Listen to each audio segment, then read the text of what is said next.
안녕하세요. 저는 KNS에서 2023년 2학기 개원중 내신을 맡았던 강사 윤진이라고 합니다. 오늘 이제 개원중 1학년 기말고사 내신을 한번 분석해 보도록 하겠습니다. 일단은 이제 앞에 화면 보시는 것과 같이 개원중 1학년 내신은 객관식으로만 100%가 출제가 됐고 32문제로 출제가 됐습니다. 듣기에서 9문제 나왔고 어휘에서 3문제, 그리고 문법에서 9문제, 그리고 독해에서 10문제, 그리고 영작을 약간 변형한 객관식 문제죠. 한 문제 나와서 전체적으로 32문항이 출제가 됐고요. 문법이랑 독해랑 그리고 어휘 문제가 고루고루 조금 출제가 되는 형태로 출제가 되어 있습니다. 교과서 동화 2 사용하고 2가가 시험 범위였고요. 부교재로 학교 프린트가 있었는데 뭐 추가 본문이나 이런 것들은 없는 상태로 진행이 됐습니다. 좀 더 자세하게 내신 특징을 보자면 일단은 첫 번째로 개원 중에서 가장 큰 특징 중에 하나는 외부 지문이 등장한 건데요. 수업에서 진행한 적이 아예 없는 외부 지문 4개가 출제가 되었고요. 해당 지문에 대해서 단순히 내용 일치라든지 이런 독해를 물어보는 것이 아니었고 어휘추론, 빈칸을 뚫어놓고 어떤 어휘가 이 안에 들어가는 게 맞는지 하는 그런 문제나 아니면 해당 지문에서 나오는 어법 문제를 풀어야 되는 다소 어려운 유형이 출제가 되었고요. 그래서 평소에 기본적인 독해력이나 문법 실력이 있어야만 풀 수 있는 문제가 4지문이 출제가 된 게 가장 큰 특징이고요. 두 번째는 이제 본문 변형인데 개원중은 이제 1학년 내신 중간고사도 진행을 했어요. 근데 그 중간고사 때도 외부 지문이 하나, 그리고 본문 변형이 뭐 3, 4개 정도 출제가 되었는데 이번 기말고사에서는 교과 본문이어도 거의 모든 지문에 본문 대화문에서 숫자를 변형하거나 혹은 내용을 새롭게 추가하는 식의 변형이 모두 들어가 있었기 때문에 이것도 이제 만약에 대비를 안 한 친구들 같은 경우에는 굉장히 좀 어렵게 느낄 수 있었던 부분이었던 것 같고 그게 변별력을 가르는 지점이 아니었나 하는 생각이 듭니다.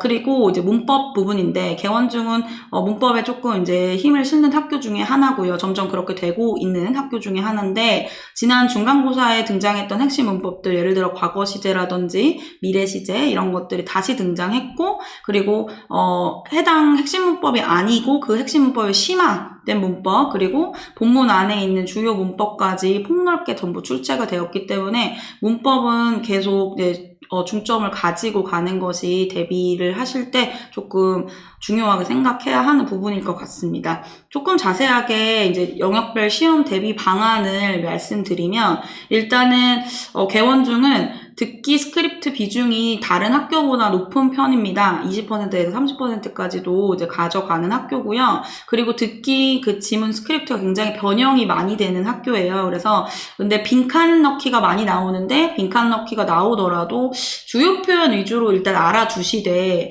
전치사나 뭐 주요 문법 그리고 그 안에 있는 내용까지 좀 꼼꼼하게 알아둬야 되고 지문 변형이 굉장히 많기 때문에 계속 얘기하고 있지만 당황하지 않고 주요 표현 위주로 접근을 해주시면 될 것 같습니다. 그리고 이제 어휘 같은 경우에는 이제 비중 자체는 그렇게 높지는 않지만 물어보는 방식이 이제 문맥 안에서 그러니까 문장을 주고 빈칸을 뚫어놓고 그 안에 어휘가 어떤 것이 들어가야 하느냐, 다음 중 들어갈 수 없는 어휘는 어떤 것이냐 이런 것들을 많이 물어봐요. 그래서 예문이랑 항상 같이 학습을 하는 편이 좋고요. 그리고 영영풀이가 무조건 출제가 되기 때문에 영영풀이와 그 해당되는 단어 그리고 예문까지 꼭 암기하는 거는 기본이고요. 그리고 이제 개원에서 이제 변별력 문제로 나오는 것 중에 아까 말씀드렸다시피 외부 지문이나 변형 지문들이 계속 출제가 되는데 여기서 꼭 어휘 추론 문제를 하나에서 2개씩은 내십니다. 이게 중간고사 때도 본문을 거의 뭐 변형해서 그 안에서 들어갈 수 있는 단어를 출제하는 경우가 있었고 그게 기말고사 때도 계속 이어지는 유형이거든요. 그래서 아마 이게 개원 중에 어떤 시그니처 문제가 될 수 있는 확률이 있기 때문에 외부 지문이나 변형 지문 속에서 이제 해당 어휘가 어떻게 사용이 될 수 있는지 다이어나 그리고 다양한 의미 위주로 외워두는 것이 중요할 것 같습니다. 그리고 문법 같은 경우는 일단은 이전 시험 범위가 계속 누적이 되는 것 같아요. 그래서 폭넓게 좀 공부를 할 필요가 있고 만약에 해당 지문에서 예전 문법 범위가 나왔다고 한다면 그것까지 생각을 해서 공부를 해야 되고요. 그리고 이제 기초적인 문법들 중학교 1학년 때 배우는 예를 들면 시제라든지 그다음에 형용사, 부사 구분, 이런 품사 구분, 그리고 어떤 자리에 전치사가 어떤 것들이 들어가는지 이런 기초적인 부분들을 잘 알아둬야 세부적인 뭐 외부 지문, 어법 문제라든지 이런 것들을 다 풀 수 있을 것 같습니다. 그리고 독해인데 이제 사실 개원에서 가장 이제 중점을 둬야 되는 영역이 독해라고 할 수 있겠고요. 독해는 변형이 정말 많습니다. 그냥 짧은 대화문인데 이거를 여러 가지를 더 추가해가지고 이제 뭐 그 짧았던 지문을 굉장히 길게 만든다든지 이런 식으로 변형이 굉장히 다양하게 이루어지고 많이 이루어지고 있기 때문에 꼼꼼히 읽어야 되고, 왜 꼼꼼히 읽으라고 하냐면 세부적인 거 되게 작은 것들을 많이 바꿔요. 뭐 예를 들면은 숫자라든지 원래 원문에서는 6살이었는데 여기서는 8살로 한다든지, 세차를 할 때 가격이 원래는 뭐 $2였는데 이제는 뭐 3으로 바꾼다든지 이런 식으로 숫자 하나하나를 바꾸는 거기 때문에 꼼꼼하게 읽어야 되고, 그 다음에 이제 글의 기본적인 구성을 만드는 것들, 예를 들면은 뭐 지시사라든지 아니면 연결사 이런 것들을 조금씩 바꿔가지고 문제를 내시기 때문에 글이 기본적으로 어떻게 구성을 하는가, 서론, 본론, 결론에 나누어지는 꼭지점이 어디인가 이런 것들 조금 생각하면서 문제를 풀어야 하고요. 그 다음에 이제 기본적으로 이제 독해에서는 내용일치 유형이 많이 나오고요. 대부분 이제 자주 나오는 유형이 본문의 내용에서 답할 수 있는 질문은 무엇인가 이런 식으로 나오기 때문에 관련 유형 많이 풀어보시는 게 좋을 것 같습니다. 그리고 영작 문제는 하나만 나왔는데 이제 본문 안에서 쉽게 나왔습니다. 핵심 문법이랑 그다음에 구동사, 뭐뭐의 책임을 지다라는 구동사가 같이 출제가 됐어요. 핵심 문법이랑 같이. 그래서 혹시 이제 구동사 그다음에 핵심 문법이 같이 연계되어 있는 문장이 있을 때 그런 거 집중 학습해 주시면 좋을 것 같습니다. 그리고 이제 마지막으로 일단 개원중 내신에서 고득점을 얻기 위해서는 이제 어떤 식으로 저희가 하면 좋은지 방향을 말씀드리면, 일단 기본적으로 개원중 내신을 준비하기 위해서는 독해력이 필요하고요.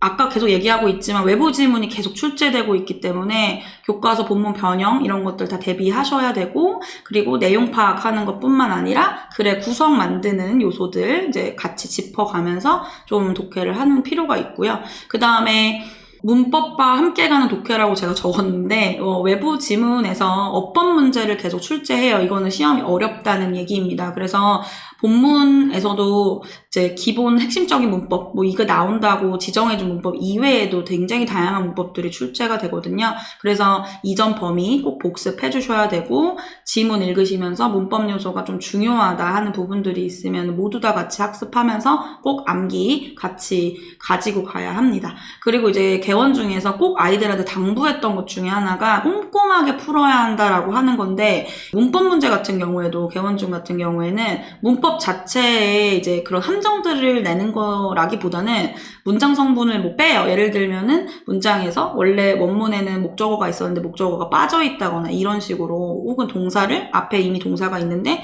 뒤에 또 동사를 중복해서 쓴다던가 하는 그런 기본적인 부분들에서 되게 실수를 유도하게끔 하는 문제가 많았기 때문에 지문이랑 보기를 좀 꼼꼼하게 읽으면서 하나하나씩 이제 다 들어가 있는지 체크를 해가면서 읽는 것이 조금 필요할 것 같습니다. 몇 가지 이제 그 특이한 문제들을 가지고 왔는데요. 일단 첫 번째가 그 꼼꼼하게 읽어야 한다는 걸 제가 보여드리려고 가지고 온 거고 변형된 문제이기도 한데요. 일단은 나온 요 지문 자체는 원래 본문에 나왔던 대화문이고요. 그런데 여기 보시면 단순 지칭 추론이 아니에요. 밑줄 친 A 이 중에 가리키는 대상이 나이가 다른 것은 이라고 되어 있거든요. 그래서 이 두 화자가 지금 사진을 보면서 얘기를 하고 있는 거라서 사진에 나와 있는 대상의 나이까지 고려를 했어야 되는 거여가지고 조금 꼼꼼하게 읽어볼 필요가 있었고, 근데 여기서도 이제 변형이 있었기 때문에 외운 대로 풀지 말고 꼭 읽어보면서 풀어야 되는 좀 특이한 문제 중에 하나였고요. 그 다음에 두 번째로는 이제 요게 변형 이제 구간인데요. 12번부터 16번까지 변형 구간이 있었고, 그 보시면 전혀 아이들이 본 적이 없는 지문, 본문도 아니고, 그리고 수업 때 다룬 지문도 아닙니다. 그런데 이제 이 지문을 주고 보시면은 뜻풀이로 알맞은 것은 이라고 해서 빈칸을 주고 그 빈칸에 단어를 주는 게 아니라 단어의 영영풀이를 제시했어요. 그래서 아이들이 가장 어렵게 느꼈을 문제 중에 하나일 것 같고요. 일단 영영풀이는 학교 프린트에 등장했던 문제가 맞는데 어쨌든 요거를 새롭게 이제 나온 지문에다가 대입해서 풀어야 한다는 게 굉장히 어려웠을 지점이고요. 그 다음에 그 옆에 보시면 역시 똑같이 외부 지문인데 사실 그 외부 지문이라기보다는 선생님께서 만드신 지문 같아요. 일단 위에 있는 두 줄은 after reading이라고 해가지고 뒤에 이제 잠깐 추가적으로 나왔던 리딩 중에 하나인데 거기다가 살을 붙이셔가지고 새로운 지문으로 만드셨고 근데 여기서 어법을 물어보셨습니다. 근데 어법을 지금 훑어보면 지금 개원 중에서 당시 핵심 문법이 투부정사랑 동명사 요런 파트였는데 B랑 C에서는 그런 부분이 보이지만 꼭 그런 게 아니더라도 A나 D 그리고 E 보시면 그 직전 범위였던 과거 시제 그리고 미래 시제 이런 것들이 등장하고 심지어 D에서는 시간 조건 부사절에서 미래 시제를 현재 시제로 대용한다는 심화 문법까지 등장하는 것이기 때문에 어법은 굉장히 자세하고 좀 폭넓게 알아둘 필요가 있을 것 같습니다. 그리고 마지막으로 가져온 문제가 23번인데요. 이제 요게 이제 글의 구성을 아이들이 알아둘 필요가 있다라고 제가 얘기했던 근거 문제 중에 하나입니다. 23번 보시면 C 문장 뒤에 D 문장이 오는데 그 이유가 뭐냐, 그것의 근거가 되는 단어가 뭐냐라고 해가지고 정답이 3번 this인데요. 그 지시사가 앞에 무언가가 나왔을 때 그 다음에 뒤에 그 지시사를 다시 한번 써줘야 되잖아요. 그런 부분들을 아이들이 이해하면서 글을 읽고 있는지 단순 암기였던 건지 이제 이런 것들을 선생님께서 파악하기 위해서 내신 문제 였던 것 같고요. 그래서 이제 요렇게까지 해서 개원 중 이제 내신을 이렇게 분석을 해봤고, 이제 아이들이 일단 개원 중은 재원이 되게 좋은 편입니다. 아이들이 영어를 잘하는 친구들이 많고, 그래서 선생님들께서 학교에서 이제 요거를 알고 계셔가지고 아이들에게 최대한 힌트를 주지 않는 방향으로 뭐 아예 본 적이 없는 지문을 쓴다던가 이런 식으로 힌트를 주지 않는 방향으로 출제를 하시는 경향이 있고, 그래서 아이들이 이제 스스로 공부를 해야 되는 양들이 굉장히 많은 편이라 이런 것들을 조금 염두해서 기본적인 문법과 어휘 그리고 독해력을 조금 기르는 것이 개원 중 내신 대비하는데 좋은 방법일 것 같습니다. 네, 감사합니다.